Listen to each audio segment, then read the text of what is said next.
কুমিল্লা বলে কথা, মেলা তো একটু বেশি জমবেই। একেবারে দেখেন প্রথম দিনেই মেলা পুরো জমজমাট। প্রথম দিন সন্ধ্যায় গিয়ে দেখেন কি অবস্থা, মেলা এত বেশি মানুষের জন্য ঢোকা যাচ্ছে না। তার মানে বোঝা গেছে যে মেলাটা একেবারে জমে গেছে। প্রথম দিন সন্ধ্যায় মেলার এই অবস্থা, না জানি সামনের দিনগুলোতে আরো কত বেশি মানুষ দেখা যায়। একেবারে প্রত্যেকটা স্টলেই দেখা গেল যে প্রচুর পরিমাণ মানুষ, সবগুলো স্টলেই কেনাবেচা চলতেছে এবং মানুষের ভিড় দেখা গেছে। কুমিল্লাকে মানুষ বলে মেলার শহর, কারণ কুমিল্লাতে অনেক ছোট বড় উদ্যোক্তা মেলা হয়, কিন্তু 4-5 বছর ধরে হচ্ছে না কুমিল্লার বাণিজ্য মেলাটি। অনেক জল্পনা কল্পনার পর অবশেষে শুরু হয়ে গেল কুমিল্লার শিল্প ও বাণিজ্য মেলা। এই বছরের প্রথম দিনই এই মেলাটি শুরু হয়ে যায়। প্রথম দিন থেকেই মেলায় রয়েছে প্রচুর পরিমাণে মানুষ।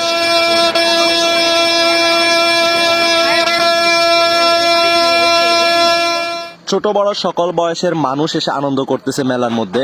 তো বেশিরভাগ কাস্টমার দেখা যায় মেয়েদের স্টলগুলো, অর্থাৎ যে কসমেটিক স্টলগুলো রয়েছে সেগুলোতেই বেশিরভাগ কাস্টমার দেখা যায়, যেহেতু মেলার মধ্যে সবসময় মেয়েদের স্টলই বেশি থাকে, মানে মেয়েদের জিনিসপত্রের স্টল। সবকিছু মিলিয়ে মেলাটা অনেক বেশি সুন্দর হচ্ছে। চারিদিকে সুন্দর লাইটিং, অনেক সুন্দর জিনিস, সবকিছু মিলিয়ে মেলা হয়ে উঠেছে কুমিল্লার মধ্যে এক সৌন্দর্যের প্রতীক। যেন কুমিল্লার শহরটা এখন এক সৌন্দর্যের শহর। একটা জিনিস কি দেখা যায় সবসময়, কুমিল্লার যে কোনো অনুষ্ঠান বলেন, যে কোনো ফেস্টিভ্যাল, সবকিছুতে দেখা যায় সবসময় কুমিল্লার মানুষের যে আগ্রহ বা একসাথে সবাই উদযাপন করা, সবাই এনজয় করে, এই জিনিসটা আসলে খুবই ভালো লাগে যে কুমিল্লার মানুষগুলো সবসময় এমন অনুষ্ঠানগুলোতে সবাই অংশগ্রহণ করে। শুধু মেলা নয়, কুমিল্লার বড় বড় যে অনুষ্ঠানগুলো হয়, সাংস্কৃতিক অনুষ্ঠান বলেন, মেলা বলেন, যেগুলোই, সবকিছুতেই দেখেন কুমিল্লার মানুষ স্বতঃস্ফূর্তভাবে অংশগ্রহণ করে।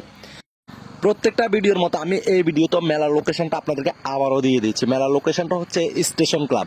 অনেকে স্টেশন ক্লাব বললে চেনে না, অনেকে ভাবে কি স্টেশন, না, এটি হচ্ছে কুমিল্লার কান্দিরপাড় থেকে আপনারা যে কুমিল্লা ঈদগাহ রয়েছে, ঈদগাতে গিয়ে ঈদগার একটু উত্তর পাশে, অর্থাৎ ঈদগার পাশে যে রাস্তাটি পশ্চিম দিকে আসছে, এটি দিয়ে সামনে আসলে দেখবেন লাইটিং করা গেট। ইভেন কি অন্যখান দিয়ে আপনারা যেতে পারবেন। সেটা হচ্ছে কুমিল্লা যে আওয়ার লেডি স্কুলটা রয়েছে, আওয়ার লেডি স্কুলটার অপোজিটে এবং চা প্রেমী রেস্টুরেন্টটার সামনেই এই মেলার একটি গেট দেখা যাবে। সবকিছু মিলিয়ে আপনারা যদি ফৌজদারি দিয়ে আসতে চান, ফৌজদারি দিয়ে আসতে পারবেন, কান্দিরপাড় হয়ে আসতে পারবেন। আবার ডিএসপির যে গেটটা রয়েছে শিশু পার্কের, ডিএসপি শিশু পার্কের গেটটা দিয়েও আপনারা গেলে মেলার গেটটা দেখতে পাবেন। সব মিলিয়ে মেলার 3-4 দিক দিয়ে আপনারা যেতে পারবেন। মেলার ফুল লোকেশন আমরা দিয়ে দিলাম এবং প্রত্যেকটা ভিডিওতে আমরা মেলার লোকেশন আপনাদেরকে দিয়েছিলাম, তো সবাই চলে আসেন।